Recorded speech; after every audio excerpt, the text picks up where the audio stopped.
জান্নাতের গন্ধ কি পাওয়া যায়? সুবহানাল্লাহ। আচ্ছা, একটু বলেই দিই মাঝখানে। রাসূলুল্লাহ সাল্লাল্লাহু আলাইহি ওয়াসাল্লাম মেরাজে হঠাৎ সুঘ্রাণ। নবী সাল্লাল্লাহু আলাইহি ওয়াসাল্লাম বলছেন, কোত্থেকে আসছে এটা? জিবরাইল আলাইহিস সালাম উত্তর দিচ্ছেন, এটা হচ্ছে ফেরাউনের মেয়ের চুল আঁচড়ে দিত একজন দাসী, যার হাত থেকে একদিন চিরুনি পড়ে গিয়েছিল। সে বলেছিল বিসমিল্লাহ বলে চিরুনি উঠিয়েছে, উঠে আবার আচরণ শুরু করেছে। এখন এর মেয়ে শুনে ফেলেছে বিসমিল্লাহ বলে উঠিয়েছে।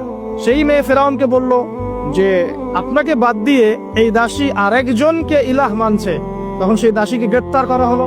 তুমি কার উপাসনা করছো, কার ইবাদত করছো? সে দাসী বলছে, আমি এক আল্লাহর ইবাদত করি। কে আল্লাহ? যে আল্লাহ আমাকে সৃষ্টি করেছেন, যে আল্লাহ আমার রব, যে আল্লাহ আপনারও রব। ফেরাউনকে মুখের উপর বলে দিল। এবার ফেরাউন তাকে ধরে বলছে, ফিরে আসো তোমার মতাদর্শ থেকে, না হলে তোমাকে জীবন্ত আগুনে পুড়িয়ে মার। কি বলছে? আগুনে পুড়িয়ে মার। তো সে ফিরে আসে না। তখন ফেরাউন দেখলো তার সন্তান সন্ততি আছে কিনা। সন্তানরা আমাদের সফট কর্নার না, সন্তানকে ডেকে আনা হলো। দুইটা বাচ্চা, দুইটা কি তিনটা বাচ্চা। বলছে, ফিরে আসো, আমাকে ইলাহ বলে স্বীকার করো, না হলে তোমার সন্তানদেরকে আগুনে ফেলে দিব। সেই মহিলা বলছে, আমার তো মাত্র 3টা সন্তান, আমার যদি এর চাইতেও বেশি সন্তান থাকতো তারপর আমি ফিরে আসতাম না। একে একে মায়ের চোখের সামনে এক এক করে বাচ্চাদেরকে জীবন্ত আগুনে পুড়িয়ে ফেলা হলো। শেষমেশ সেই মেয়েটাকেও, সেই দাসীকেও জীবন্ত আগুনে পুড়িয়ে দেওয়া হলো। নবী সাল্লাল্লাহু আলাইহি সাল্লামকে জিবরাইল আলাইহিস সালাম বলছেন, ওই যে ফেরাউনের দাসী, অনেকে বলেছে তার নাম আসিয়া, এই নামটা কোরআনে নাই। নবীজি পেলেন তো? অন্য কোন নবী পেয়েছেন? অন্য কোন নবীর ক্ষেত্রে এটা দলিল পাওয়া যাচ্ছে না, কিন্তু নবী সাল্লাল্লাহু আলাইহি সাল্লামের ক্ষেত্রে দলিল পাওয়া যাচ্ছে। আচ্ছা, এটা গেল নবীর কথা। এই ঘটনা ঘটেছে মূসা আলাইহিস সালামের যুগে, আর নবী সাল্লাল্লাহু আলাইহি সাল্লাম ঘ্রাণ পাচ্ছেন মেরাজে। চিন্তা করতে পারেন কত বছর আগে ঘটনা ঘটেছে, আমরা জানতামই না। কিন্তু যদি মেরাজে নবী সাল্লাল্লাহু আলাইহি সাল্লামের কাছে সুঘ্রাণটা না আসতো। সুবহানাল্লাহ। এরপর কি? এটা তো নবীর ক্ষেত্রে গেল। সাহাবীদের ক্ষেত্রে কি হয়েছে? একজন সাহাবী যার নাম আনাস বিন নজর। কি নাম? আনাস বিন নজর। নামগুলো মনে রাখবেন। উহুদের মাঠে বিশাল যুদ্ধ হচ্ছে। আমরা জানি যুদ্ধের মধ্যে প্রথম দিকে মুসলিমরা প্রায় জয়লাভ করেই ফেলেছিল, কিন্তু একটা ভুল, অনলি একটা ভুল। কি ভুল? ওই জাবাল রুমার মধ্যে 50 জন তীরন্দাজ সাহাবীকে রেখে দেওয়া হয়েছে।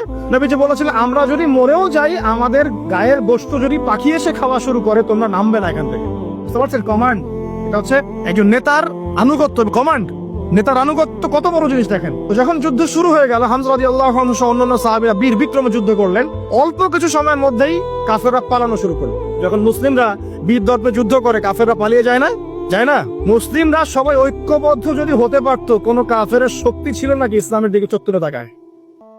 আচ্ছা, আমরা যে বিভক্ত, আমরা বিভক্ত, আপোষে বিভক্ত, বিভিন্ন দলে মতাদর্শে বিভক্ত। আমাদের শক্তি কমে গেছে, হাওয়া বেরিয়ে গেছে।